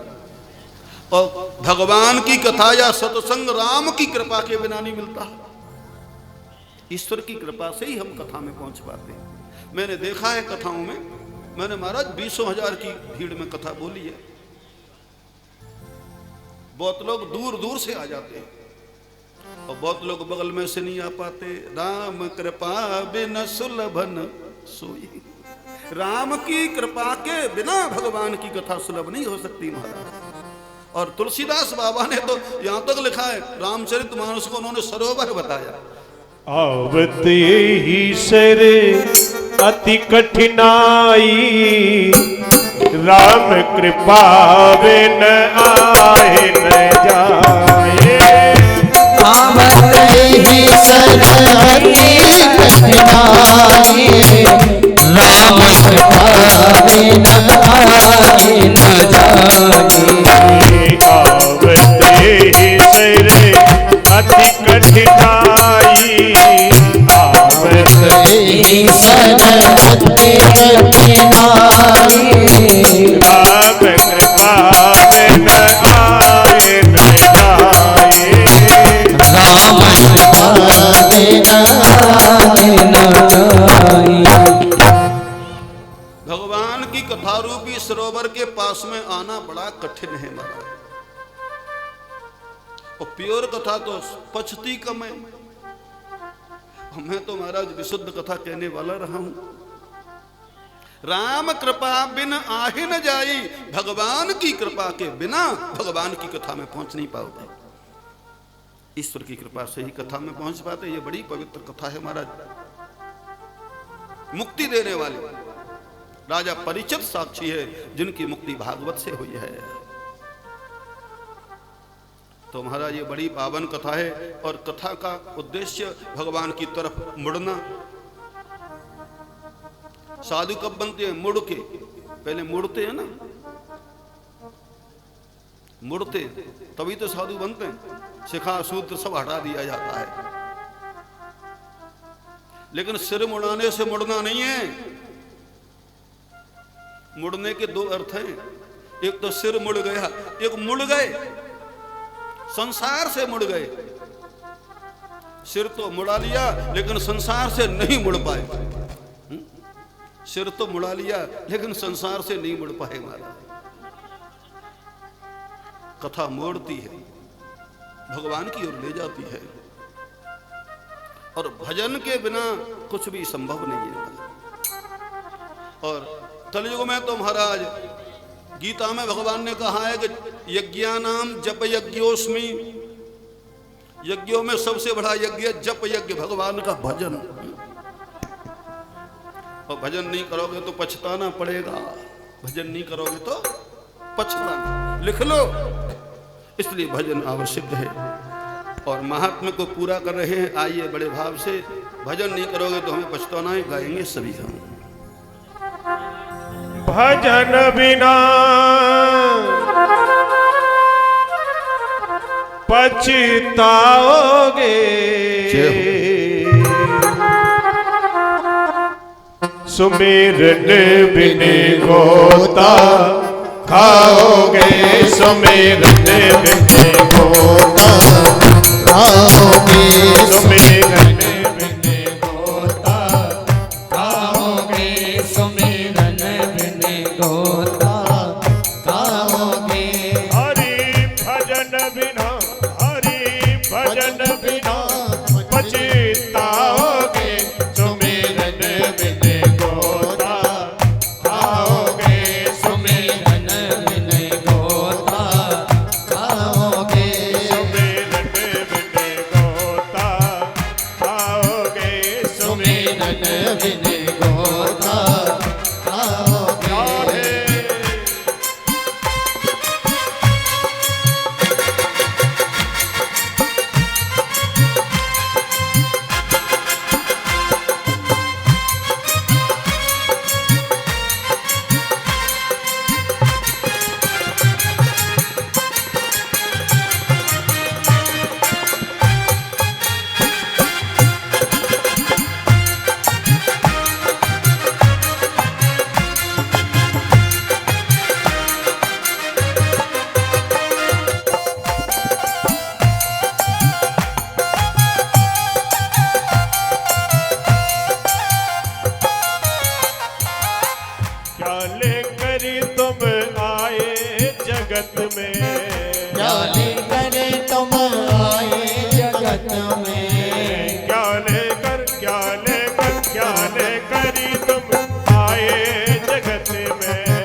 जगतों में। जब आया था तो मुट्ठी बंद थी, मुट्ठी बांधे आए जगत में, मुट्ठी बांधे आए जगत में, आए जगत में, आए जगत में, आए जगत में, आए जगत में।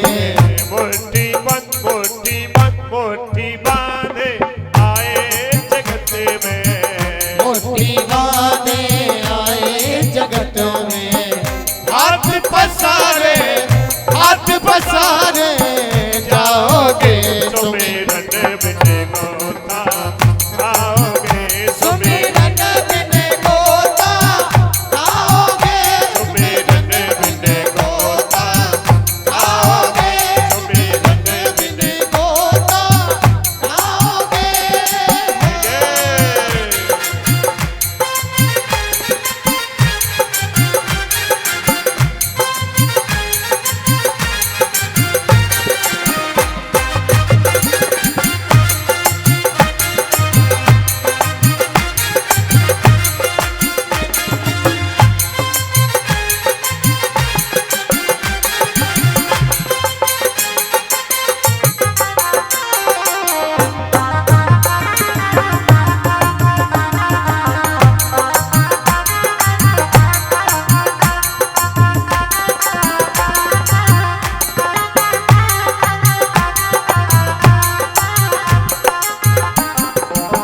कागज की तेरी नाव बनी है, कागज की तेरी नाव बनी है, कागज की तेरी नाव बनी है, कागज की तेरी नाव बनी है, तेरी नाव बनी है, तेरी नाव बनी है, तेरी नाव बनी है, तेरी नाव बनी है।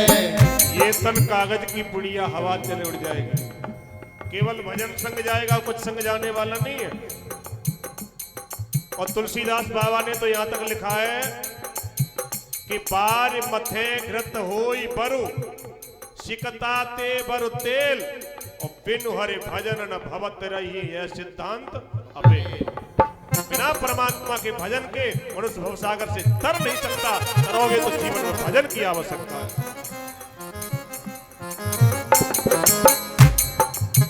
कागज की तेरी नाव बनी है, कागज की तेरी नाव बनी है, नाव बनी है, तेरी नाव बनी है, तेरी नाव बनी है, तेरी नाव बनी है, कागज की तेरी नाव बनी है, कागज की तेरी नाव बनी है। कूद पड़े, कूद पड़े खुल जाए सुमिरन बिन गोता खाओगे, सुमिरन बिन गोता खाओगे, सुमिरन बिन गोता खाओगे, सुमिरन सुमिरन बिन गोता खाओगे। हरि भजन बिना, हरि भजन बिना पछताओगे सुमिरन बिन गोता। सुमिरन बिन गोता खाओगे, सुमिरन बिन गोता खाओगे, सुमिरन बिन गोता खाओगे, सुमिरन बिन गोता खाओगे। बोलो भक्तवत्सल भगवान की, वृंदावन बिहारी लाल की। जोर से बोलो। हाँ, देखो भगवान के नाम का जयकारा बोलने में कभी लोभ मत करो। भागवत के महात्म्य में लिखा है, जयः शब्दम नमः शब्दम शंख शब्दम चकारयेत्। एक बार जोर से बोलो कृष्ण भगवान की। जय हो। भागवत का महात्म्य पूरा हो गया। मैंने आपको बताया था कि भागवत का महात्म्य पद्म पुराण से लिया गया है। ये 6 अध्याय पद्म पुराण है। अब श्रीमद् भागवत की दिव्य कथा का शुभारंभ हो रहा है। प्रेम से बोलो श्री हरि। श्री हरि। पहले मैं आपको बताऊंगा इस ग्रंथ का नाम भागवत ही क्यों है।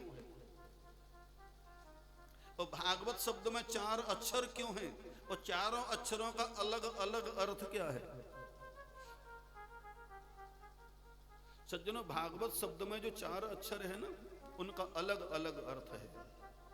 भा शब्द कीर्तिर्वचनो, ग शब्द ज्ञान वाचक, सर्वेष्ट वचनो वश्च, तौ विस्तार वाचक। ध्यान देना, भा शब्द कीर्तिर्वचनो, भा माने होता है कीर्ति और गा माने होता है ज्ञान, ग शब्दो ज्ञान वाचक, और सर्वेष्ट वचनो वश्च, जो वाचक है ना, सभी प्रकार के इष्टों का वाचक है हमारा। और तामाने विस्तार, व्याकरण में तौ विस्तारे धातु है, व्याकरण तौ विस्तारे। दूसरा अर्थ करें तो भामाने भक्ति, गामाने ज्ञान, बामाने वैराग्य और तामाने विस्तार। जिस ग्रंथ में भक्ति ज्ञान और वैराग्य का विस्तार से वर्णन किया जाए उसे भागवत कहते हैं। तो सज्जनों, श्रीमद् भागवत महापुराण में भक्ति ज्ञान और वैराग्य का विस्तार से वर्णन है। दूसरा अर्थ यदि करें तो भगवतः प्रोक्तम भागवतम, भगवान के द्वारा प्रोक्त होने के कारण या भगवान का तेज होने के कारण ये भागवत है। तीसरा अर्थ यदि करें तो भागवत में ज्यादातर भक्तों की कथा है, चाहे प्रहलाद चरित्र हो, चाहे ध्रुव चरित्र हो, चाहे सुदामा चरित्र हो, चाहे अम्बरीश चरित्र हो। तो भक्तों को भागवत कहते, भक्तों का दूसरा नाम भागवत है। तो सज्जनों, भक्तों की कथा होने के कारण भी इस ग्रंथ का नाम भागवत है। पुराण शब्द की व्याख्या मैंने कल आपको बताई थी। पुराण शब्द का अर्थ होता है पुरा अपि नवम, व्याकरण से अर्थ करें, पुरा अपि नवम इति पुराण, जो पुराना होने पर नित्य नया आनंद दे महाराज, उसे पुराण कहते हैं। भगवान वेदव्यासी महाराज ने द्वापर में लिखे, ये आप जितनी बार सुनोगे हर बार आपको ऐसा लगेगा अब की बार कुछ नया है। और नया कुछ नहीं, वही कथा, लेकिन ये पुराण की महिमा है। जितनी बार सुनोगे आपको एक नया ज्ञान मिलेगा, एक नया भाव मिलेगा। और सज्जनों, 18 पुराणों में भागवत पुराण ऐसा पुराण है जिसमें पहले श्रीमद लगा है, केवल भागवत में लगा। सबसे बड़ा पुराण है स्कंद पुराण, जिसमें 81,000 श्लोक हैं, उसमें भी पहले श्रीमद नहीं लगी है महाराज, श्रीमद स्कंद पुराण नहीं है। दूसरे नंबर का पद्म पुराण है, जिसमें 55,000 श्लोक, बड़े पुराणों को बता रहा हूं, उसमें भी श्रीमद नहीं। चाहे शिव महापुराण हो, चाहे ब्रह्म वैवर्त पुराण हो, चाहे ब्रह्मांड पुराण हो, चाहे अग्नि पुराण हो, चाहे नारद पुराण हो, महाराज केवल भागवत पुराण ऐसा पुराण है जिसमें पहले श्रीमद लगा, श्रीमद भागवत। क्यों? ये पुराणों का राजा है। श्रीमद भागवतम पुराण तिलकम यद वैश्रवणानाम धनम। सज्जनों, श्रीमद भागवत महापुराण पुराणों का तिलक है, पुराणों का राजा है, इसलिए श्रीमद लगा हुआ है। बड़ा पवित्र ग्रंथ है। भागवत का पहला श्लोक मैं आपको सुनाऊं, बड़ा दिव्य श्लोक है, ध्यान से सुनना, क्योंकि ये वेदांत वाला मामला है, कठिनाई से समझ में आता है। जन्माद्यस्य यतोऽन्वयादितरतः चार्थे स्वभिज्ञः स्वरा